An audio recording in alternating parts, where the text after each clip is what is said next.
Halo pemirsa GPR TV dari Sabang sampai Merauke, dari Miangas hingga Pulau Rote. Kembali lagi bersama Bilkis Sabila dalam program Kominfo Newsroom.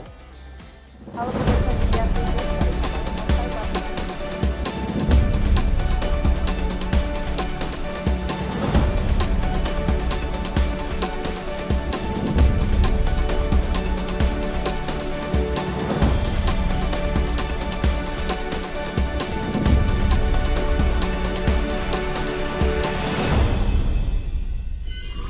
Inilah Kominfo Newsroom selengkapnya. Pemirsa, juru bicara Kementerian Kesehatan Republik Indonesia Muhammad Syahril mengatakan 20 pasien terkonfirmasi positif subvarian Omikron BA4 dan BA5 di Indonesia telah seluruhnya dinyatakan sembuh secara medis. Dari 20 pasien tersebut hanya satu yang terdata memiliki gejala sedang.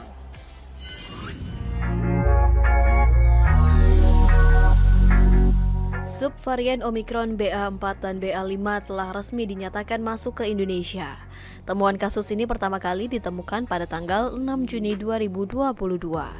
Juru bicara Kementerian Kesehatan Republik Indonesia Muhammad Syahril mengatakan, sampai dengan 14 Juni 2022, total kasus BA4 dan BA5 yang telah diidentifikasi mencapai 20 kasus, terdiri dari 2 kasus BA4 dan 18 kasus BA5. Dari 20 pasien terkonfirmasi positif subvarian Omikron BA4 dan BA5 di Indonesia, seluruhnya dinyatakan sembuh. 4 itu di Bali ya, kemudian ada 4 lagi di DKI, dan kemudian ada tambahan tanggal 12 kemarin, itu 12 orang dengan BA5 dari daerah Jawa Barat. Tapi semuanya saat ini, semua pasien sudah selesai isolasi mandirinya dan sudah dinyatakan sembuh. Dan rata-rata semuanya bergejala ringan, kecuali satu orang, yaitu umur 20 tahun perempuan di Jakarta, memang ada keluhan sesak napas, sehingga dia dikategorikan masuk ke kategori sedang. Tetapi alhamdulillah hari ini juga sudah dipulangkan dan sudah sembuh. Lebih lanjut, Dr. Syahril mengimbau masyarakat untuk mewaspadai adanya immune escape atau kondisi di mana imunitas seseorang memiliki kemungkinan lolos dari perlindungan kekebalan akibat dari paparan atau infeksi varian Omikron. Dengan tetap menerapkan perilaku hidup sehat, mengikuti protokol kesehatan, serta mengikuti vaksinasi COVID-19 yang penting untuk dilakukan. Jadi tetap harus bagaimana dengan bijak memakai masker, dan bagaimana dengan juga melepas masker. Jadi tidak serta-merta kita selalu mengabaikan protokol kesehatan.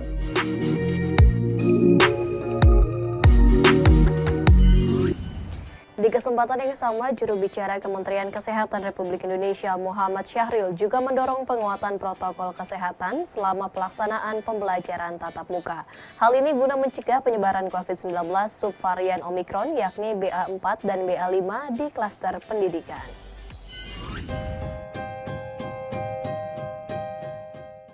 Juru bicara Kementerian Kesehatan Republik Indonesia Muhammad Syahril menyatakan, subvarian Omikron BA4 dan BA5 memiliki kemungkinan menyebar lebih cepat dibandingkan subvarian Omikron sebelumnya, yaitu BA1 dan BA2. Sedangkan untuk tingkat keparahan disampaikan bahwa tidak ada indikasi kesakitan yang lebih parah dari varian Omikron sebelumnya. Meski demikian, pihaknya mengingatkan kepada seluruh pihak dalam melakukan pelaksanaan pembelajaran tatap muka agar memperketat pemakaian masker selama pelaksanaan PTM demi menghindari risiko paparan virus. Bersama, jadi pelajaran tatap muka ini tetap dilaksanakan dengan protokol ketat seperti yang disampaikan oleh Dr. Alex tadi. Jadi betul-betul anak sekolah, kemudian juga guru harus merupakan bagian dari pengendalian ini, ya, harus menjadi bagian dari kewaspadaan ini. Jadi anak-anak juga harus dilatih, diedukasi bagaimana protokol kesehatan tetap dilakukan. Pakai masker di dalam kelas, ya, begitu dia di luar kelas tapi dalam kerumunan banyak orang, teman-teman bermainnya, tetap untuk dianjurkan memakai masker. Informasi selanjutnya, pemirsa, juru bicara Panitia Penyelenggara Ibadah Haji Kementerian Agama Ahmad Fauzin memberikan update perkembangan haji 2022. Pihaknya menjelaskan cuaca panas ekstrim di Arab Saudi dan mengingatkan seluruh jamaah untuk waspada.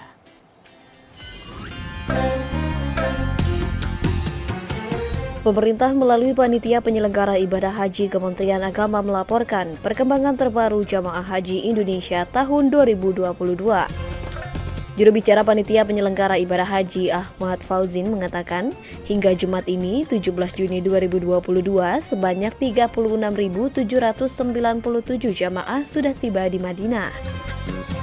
Terkait jamaah haji yang sakit sebanyak 77 orang dengan rincian 62 orang rawat jalan dan 14 orang lainnya dirawat di Klinik Kesehatan Haji Indonesia dan 1 orang dirawat Rumah Sakit Arab Saudi Madinah, serta jamaah haji yang wafat sebanyak 5 orang.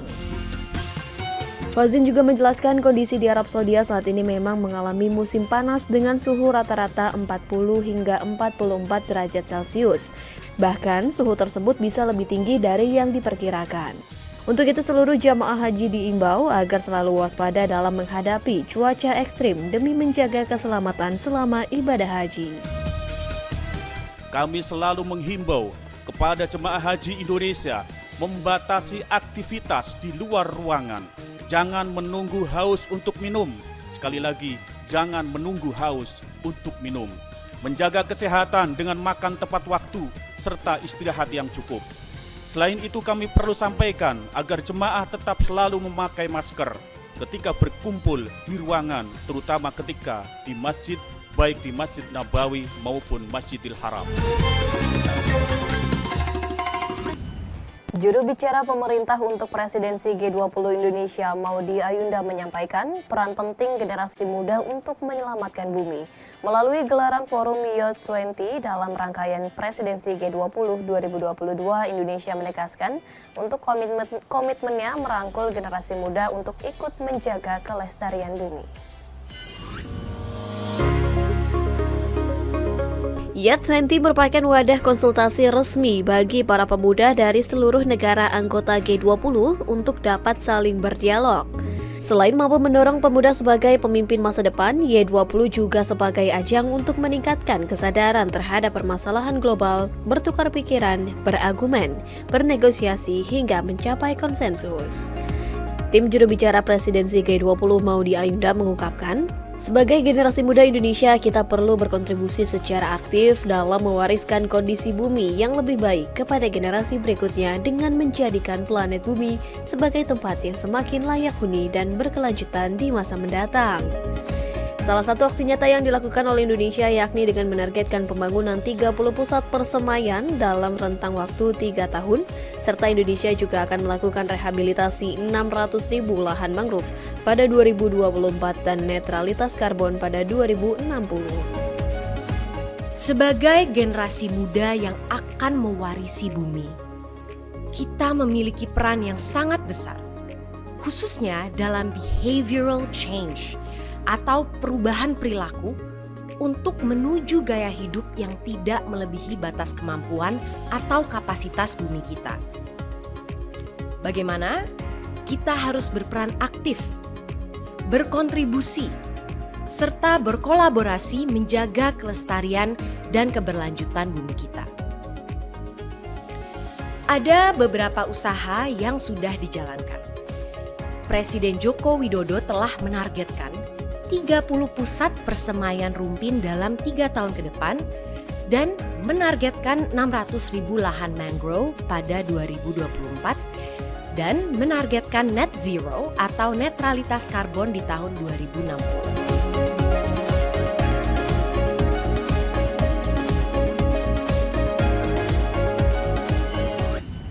Kita beralih ke informasi lainnya pemirsa. Dalam peringatan Hari Akreditasi Dunia atau World Accreditation Day tahun 2022, Kepala Badan Standarisasi Nasional selaku Ketua Komite Akreditasi Nasional Kukuh Ahmad menyatakan peran akreditasi dan standar dapat membantu para regulator, perusahaan, dan konsumen untuk terlibat dalam praktik kegiatan yang lebih ramah lingkungan. Dengan konsep ekonomi sirkular diharapkan seluruh pihak menyiapkan diri untuk mentransformasi dan mensinergikan sumber daya dalam penerapan ekonomi yang berkelanjutan di Indonesia.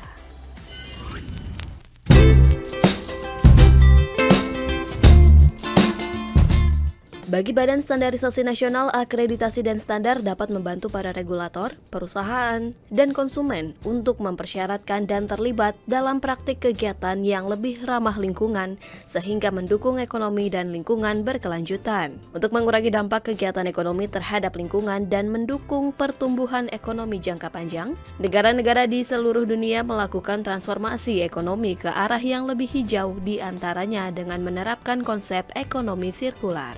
Dampak kegiatan ekonomi terhadap lingkungan dan mendukung pertumbuhan ekonomi jangka panjang, negara-negara di seluruh dunia beralih dari ekonomi linear ke ekonomi sirkular.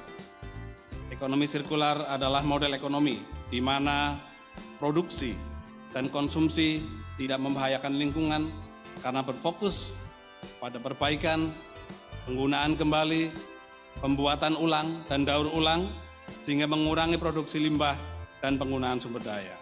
Sejalan dengan peringatan Hari Akreditasi 2022, Kepala BSN selaku Ketua Komite Akreditasi Nasional atau KAN, Kukuh S. Ahmad mengatakan, akreditasi bersama dengan infrastruktur mutu lainnya termasuk metrologi, standarisasi, penilaian kesesuaian, dan pengawasan pasar dapat mendukung ekonomi dan lingkungan berkelanjutan. Dengan peringatan Hari Akreditasi Dunia 2022, diharapkan seluruh pihak dapat menyiapkan diri dalam rangka mentransformasi dan mensinergikan sumber daya yang dimiliki untuk memastikan penerapan ekonomi berkelanjutan di Indonesia terus berkembang.